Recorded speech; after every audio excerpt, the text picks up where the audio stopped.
Postoji jedna vrsta nestanka koja je tiša od skandala, ali traje duže od bilo koje afere, i upravo takav nestanak vezuje se za Slavka Banjca, pevača čije su pesme početkom 90-ih bile svuda, a koji je u jednom trenutku jednostavno prestao da se pojavljuje u medijima. Nije bilo oproštajnog koncerta, nije bilo dramatične izjave i nije bilo javnog sukoba.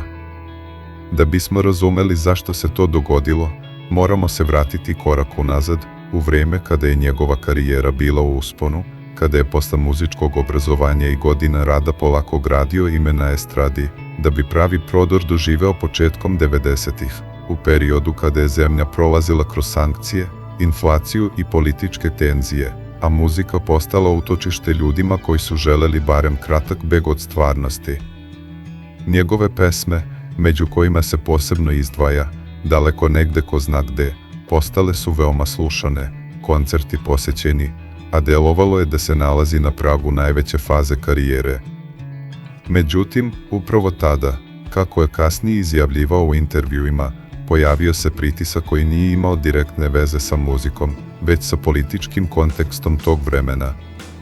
Banjac je javno govorio da mu je u periodu kada je bio najpopularniji, ponuđeno da se politički angažuje i da svojim imenom i uticajem podrži određene strukture vlasti, što je podrazumevalo javno svrstavanje i učešće u kampanjama. On je odlučio da to odbije jer nije želeo da meša muziku i politiku niti da se njegova karijera koristi u svrhe koje nisu umetničke. U više navrata je istakao da je posle tog odbijanja usledilo postepeno skrajnjivanje, manje medijskog prostora, manje poziva na televizije i manifestacije, što je u vremenu kada je televizija bila ključni kanal promocije praktično značilo tiho gašenje javne prisutnosti. Upravo tu leži odgovor na pitanje koje publika postavlja već decenijama: zašto ga nije bilo?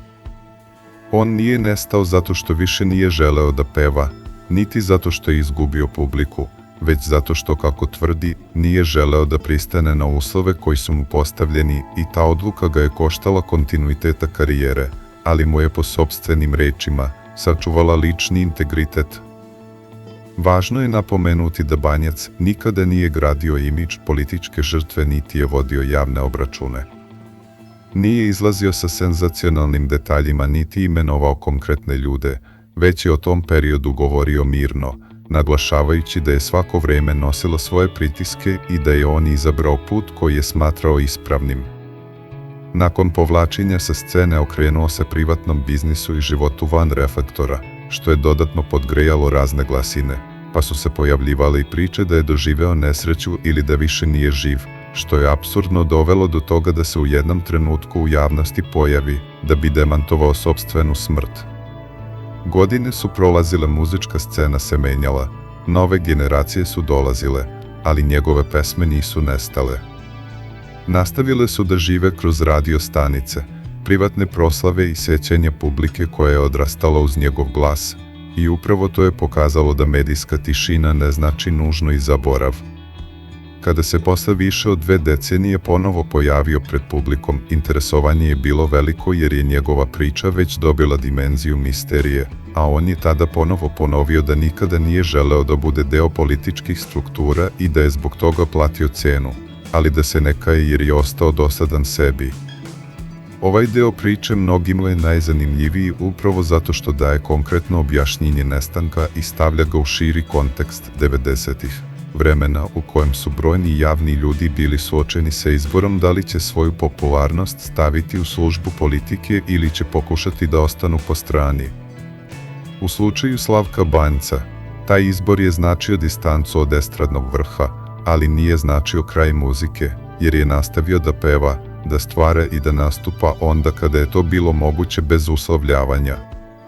Upravo tu leži suština njegove priče, ne u skandalu, ne u drami, već u odluci da se povuče kada je osetio da cena uspeha postaje previsoka.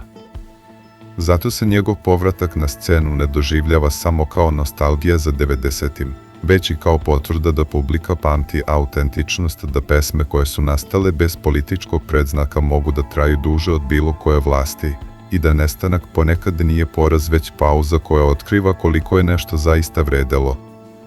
Dok je činjenica da je ostao upamćen kao pevač koji je u najjačem trenutku rekao ne mešanju muzike i politike. I upravo ta rečenica najbolje objašnjava zašto ga nije bilo i zašto se o njegovom nestanku i danas govori.